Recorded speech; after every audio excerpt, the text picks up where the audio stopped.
Middle ઇસ્ટમાં તણાવની પરિસ્થિતિ, યુદ્ધ ક્યારે પૂર્ણ થશે એની બધાને રાહ, અને જો આજે એક નિર્ણય લેવાયો હોત તો કદાચ આજે મિડલ ઇસ્ટમાં શાંતિ હોત. જો ડોનાલ્ડ ટ્રમ્પે માત્ર એક પ્રસ્તાવ સંસદમાં મૂકી દીધો હોત તો કદાચ યુદ્ધનો અંત આજે આવી શકતો હતો.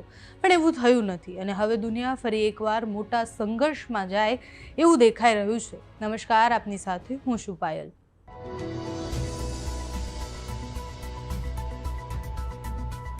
60 દિવસ પછી યુદ્ધ ચાલુ રાખવું હોત તો સંસદની મંજૂરી જરૂરી હતી. 1 મે ડેડલાઇન હતી, એટલે આજે ડેડલાઇન હતી. જો ટ્રમ્પ સંસદમાં પ્રસ્તાવ મૂકે તો ખુલ્લી ચર્ચા થાત અને સમર્થન કે પછી વિરોધ સામે આવત અને કદાચ યુદ્ધને અટકાવવાનો આ રસ્તો મળી જાત. ટ્રમ્પે આ પ્રસ્તાવ મૂકવાનો ઈરાદો અને એ ઇનકાર કરી દીધો અને એ ટાળી દીધું. સંરક્ષણ મંત્રી ત્યાંના પેટ હેગ્ઝે એવું કહ્યું કે સીઝફાયરથી 60 દિવસનો સમય રોકાઈ ગયો છે. અમેરિકા ઈરાન યુદ્ધ 7 એપ્રિલે અટકી ગયું હતું. તેનો અર્થ એ છે કે આ યુદ્ધ લગભગ 40 દિવસ ચાલ્યું.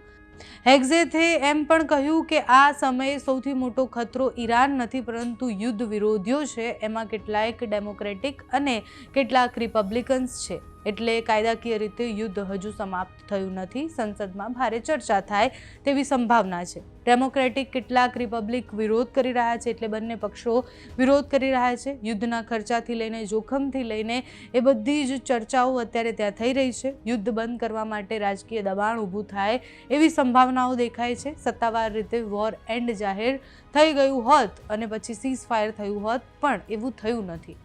અત્યારે પણ ત્યાં સૈન્ય જે છે તૈનાત છે. બંને દેશો એકબીજાને ખુલ્લી ધમકીઓ આપી રહ્યા છે. મુજતબા ખામેની એ હુમલાખોરોને સમુદ્રમાં ડૂબાડી દેશે એવી વાત કરી રહ્યા છે, જ્યારે ડોનાલ્ડ ટ્રમ્પ એવું કહી રહ્યા છે કે સ્ટોર્મ ઇઝ કમિંગ. એટલે ડોનાલ્ડ ટ્રમ્પ જે રીતના વાત કરી રહ્યા છે એવું દર્શાવે છે કે યુદ્ધ વિરામ તરફ તો અત્યારે આપણે ક્યાંય નથી જઈ રહ્યા.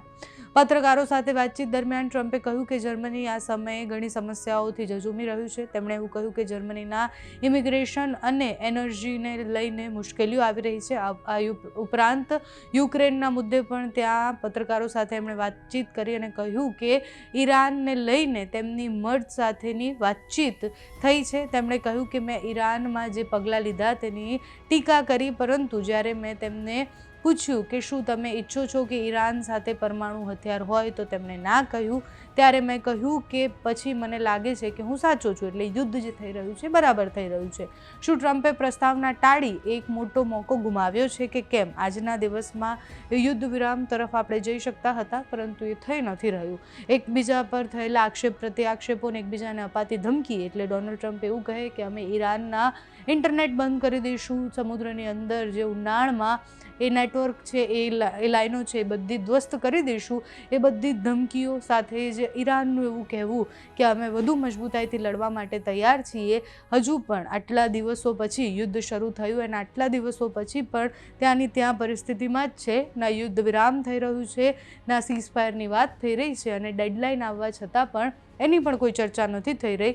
આ યુદ્ધ હવે કઈ દિશા તરફ જશે જોવાનું રહ્યું. તમારું આ વિષય પર શું માનવું છે અમને કમેન્ટ્સમાં જણાવજો. અત્યારે આ વિડીયોમાં બસ આટલું. જો તમે અમને યુટ્યુબ પર જોઈ રહ્યા હોય તો સબસ્ક્રાઇબ કરજો, ફેસબુક પર જોઈ રહ્યા હોય તો ફોલો કરજો, અમારા આ વિડીયોને લાઇક અને શેર કરજો.